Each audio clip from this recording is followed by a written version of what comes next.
இன்றே டவுன்லோட் செய்து உங்கள் ஃபேவரட் ஷோக்களை என்ஜாய் பண்ணுங்க. ஏங்க என்னாச்சு? என்னடி பூட்டி இருக்கு? ஒருவேளை அப்பா தான் பூட்ட சொல்லிருப்பாரோ? ஐயோ, ஷோ, என்ன பண்றது? செருப்படிதான் படணும். பட்டு உங்களுக்கு புத்தி வரல, வந்து தொலைங்க.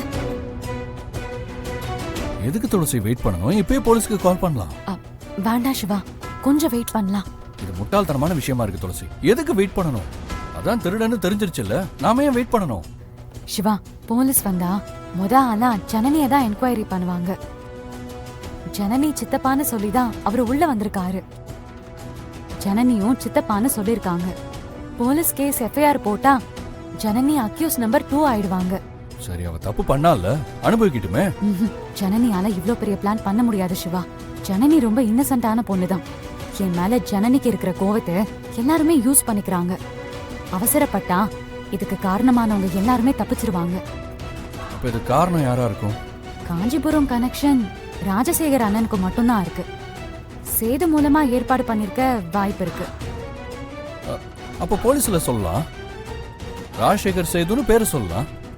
ப்ரூவ் பண்ண முடியாட்டி அதை வச்சே டார்ச்சர் பண்ணிடுவாங்க. அழுது டிராமா போட்டு அம்பலா ஐயாவை நம்ப வச்சு அவங்க ஈஸியா தப்பிச்சிடுவாங்க. சிவா, நீங்க கொஞ்சம் பொறுமையா இருங்க ப்ளீஸ். துளசி, விட்டா தப்பிச்சிருவாரு. நீங்க தேவையில்லாம டிலே பண்றீங்கன்னு தோணுது. நம்ம முதல்ல போய் இன்ஃபார்ம் பண்ணுவோம். இல்ல சிவா, கொஞ்சம் பொறுமையா இருங்க ப்ளீஸ்.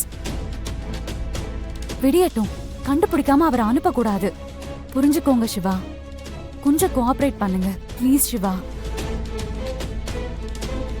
நீங்க சொல்றதால நான் அமைதியா இருக்கேன். பட் ஏதோ நம்ம தப்பு பண்றோமோன்னு மனசுக்குள்ள ஒரு குற்ற உணர்ச்சியா இருக்கு. குற்ற உணர்ச்சியா இருக்கா?